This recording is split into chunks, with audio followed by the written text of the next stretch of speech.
Are you at a crossroads in your life? Are you? Are you wondering what's next and hoping it'll be a step in the right direction? I don't know. Welcome to Your Next Bold Move.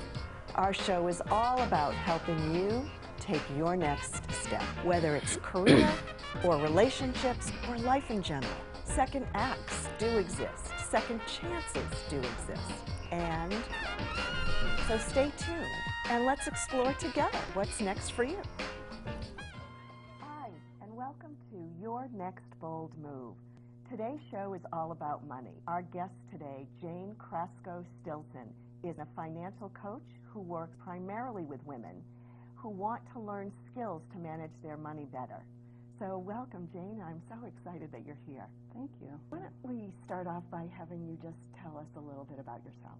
Well, I used to be a financial advisor. Most financial advisors, really their focus is investments. And what I found was that the money game is so much more. One person that I worked with didn't feel comfortable with more than $20 in her pocket. She felt like she was irresponsible. And so the first thing I did was send her to the ATM and have her walk around with $100 in her pocket. It was huge for her. Wow. But she learned that she actually really was very responsible with her money. What else do you help people with? The other side of my business is working with the average woman who is finally ready to learn about money and change the way that she's thinking about money or behaving with her money. What are some of the issues that women have around money? People have a lot of fear, women in particular. Have fear around money? Yes. What kind of fear? Men tend to be more confident that they'll make enough money and they'll always have enough money. Women, not so much. I had a client who got divorced from a very wealthy gentleman. She had maybe $150,000 a year in child support and alimony for 10 years. And she was terrified of 10 years from now, what's going to happen when I don't have this money. And we got her back in school, found out what she was interested in. She enrolled in school, found a new career, and even though she didn't need the money today, she was starting to work towards something that would replace that income 10 years from now. Is there other things that women Well, find? We all want to have enough money.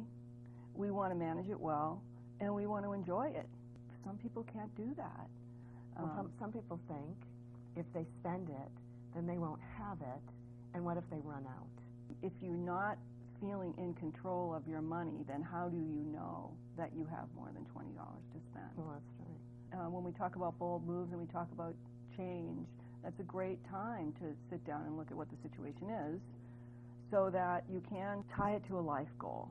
You'd be more willing to give up that daily Starbucks if you knew something was stronger calling me. Right. That $5 a day was going to get you on that trip that you've been wanting to do your whole life. I'm curious why you love working with women. Women feel safe with other women. I think that's true. And unfortunately, the financial field is really dominated by men. So I think that it's easier for women to relate to other women. My focus is really helping people who are at a crossroads in their life. Yes. Trying to figure out what's next. And people go through the question of, what do I really want to do? Is this enough for me? And if I'm asking that question, I might not be that happy, because why else would I be asking it? I think money is one of those things that holds people back. They think, I get paid to do what I'm good at, and the thought of shaking that up is just too frightening. But to put your house in order makes you relax a little, so you have a little more freedom to be able to go out and explore. There's a lot of comfort in having somebody reassure you that you're doing things right. I have a financial advisor, and he said to me, every year you have to put away this amount of money. And it's a check for me. And if I do it, I feel good. Yeah. And if I don't, I got to do better. It's such an interesting process that what you just said. Really? Because, what is that number? Well, in my case, we sat down and did an exercise of how much money I think I want at a certain age. Right. And then we backed into it. Right. But there are so many assumptions in that calculation. Go for it. Tell me. Well, really what your financial advisor did was put some numbers into a computer, and the computer did these great calculations, and it came up with this number that you have to put into your account every year. Right. But what's interesting is what you said about what happens if you don't do it. I'm getting coaching. Go for it. No, I mean, really, what happened? So what? So whether my case is I have to do this for X number of years. Right. So if I don't do it, then I just add another year. Yes, but in that calculation was a rate of return.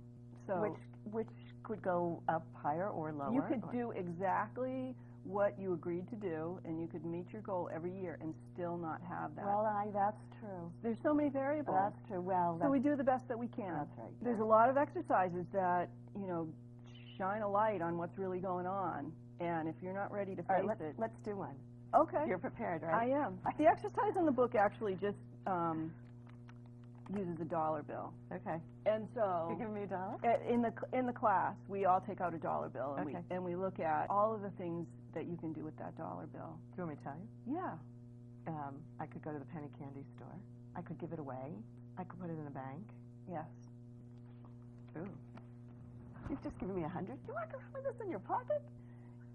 They're both just pieces of paper. That's true. Aren't they? Right, but you can do more with this one. Doesn't that one feel different? I don't see these on a daily basis. When you think about having money and you think about the things that you want to do in your life, it's really a much bigger number. That's it's much more money. That's the point. And yet that has so much power. The $100 bill has so much power. I think a lot of the times we don't know what our relationship is with money because, I don't know, we just live it day to day and it's not conscious. So, right. Like the example you gave of the $20 in her pocket, right. She probably doesn't think about that anymore. It probably was just a habit that right. she did. What was most important in that situation was how that thought that she had that she wasn't responsible with money, how much it was tearing at her self-esteem. Yeah. It was so great. The day she came back after she had spent a week with $100 in her pocket and she had behaved responsibly and she was being told that she was a responsible adult. That's great. It was really sweet. That's great. All right, so the second item on your list about shifting your relationship is to examine the facts about your personal business. In order to go anywhere, you have to know where you're at. You have to look at it realistically. Right. I had one client one time who was telling me that she had a lot of debt. I asked her how much. I think she told me $30,000 or $40,000. So her job was to go home, write down every credit card, what the balances were. Yeah, that's good. It was $80,000. Oh, she had no idea. She had no idea. Wow. And not only that, we kept coaching. Nobody ever told her that that wasn't okay.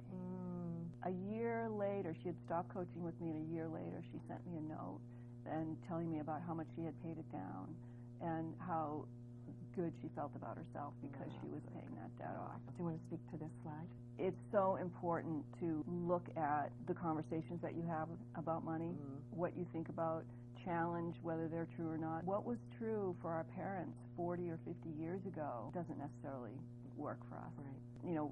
Just confronting the problems, the concerns. And you don't want to wait until you're in trouble with money to start behaving responsibly with money. So we were talking earlier as we were getting ready for the show with Bree, our makeup girl. Yes, Bree was my classic client when I was a financial advisor. She's in a profession that doesn't have any retirement savings in place. When you work for a big company and there's a 401k and all you have to do is have the money taken out of your paycheck, it's easy. I think that Bree's biggest problem was that she just didn't have the resource easily available to her. So a simple step for someone who's getting started was probably perfect what you told her, to start with putting $25 away. A month. A month, sorry, yes. A month. Yes. Right? And that would get started towards accumulating in savings. You will have more money if you put a little bit of money over a long period of time than if you wait until you think you have the money and start trying to catch up. That's great. Thanks for joining us today. In addition to the resources and ideas that Jayn has shared with us, go online to our two websites, visionquestconsulting.com and themagicparties.com. Big thank you again to Jayn Krasco Stillson for being here today, and thanks to all of you, our listeners. You are meant to go forth in the world to use your gifts and talents